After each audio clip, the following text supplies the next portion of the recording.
Hello everyone, welcome to my channel. আশা করছি তোমরা সবাই খুবই ভালো আছো। এত কিছু বোঝানোর পরও সে আমার কথা মানলো না। অ্যাকচুয়ালি একজন আমাকে কেকের অর্ডার দিয়েছিল, এক সপ্তাহ আগের থেকে তার সাথে আমার কথা হচ্ছিল। সে আমাকে অ্যাডভান্স পেমেন্টও করে দেয় এক সপ্তাহ আগে।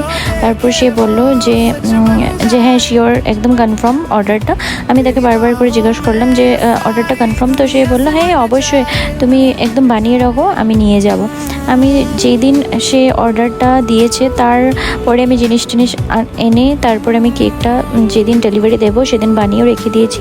সে আমাকে 2 ঘন্টা, ডেলিভারি দেওয়ার 2 ঘন্টা আগে আমাকে ফোন করে বলে সে নাকি কেকটা নিতে পারবে না, তার নাকি হাজব্যান্ড অন্যখানে কেক অর্ডার দিয়ে রেখেছে, তার জন্য সে নিতে পারবে না বলছে। আমি বলছি এমন তো হয় না, তুমি আমাকে অ্যাডভান্সও পেমেন্ট করেছো, প্লাস তুমি শিওরও দিয়েছিলে, কিন্তু এখন আমি কেকটা কী করবো? বলছে না, তুমি অ্যাডভান্সটা ঘুরিয়ে দিয়ে দাও, আমি এখন কেকটা নিতে পারবো না, আমার হাজব্যান্ড অন্যখানে দিয়ে রেখেছে।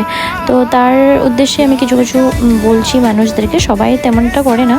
বলছি একটা হোম বেকারের কাছে একটা কেক বানানো অনেক কষ্টকর হয়ে দাঁড়ায়। তো যদি তোমরা পারো তাহলে এভাবে কখনো কারোর সাথে করো না। আর এই কেকটা কেমন হয়েছে তোমরা অবশ্যই জানিও। এটা একজন অর্ডার করেছিল সিস্টার তার পাপার বার্থডের জন্য। তো আশা করে থাকি তোমাদের এই ডিজাইনটা খুবই ভালো লাগবে। যদি ভালো লেগে থাকে তাহলে লাইক, শেয়ার অ্যান্ড সাবস্ক্রাইব করে দিও। বাই।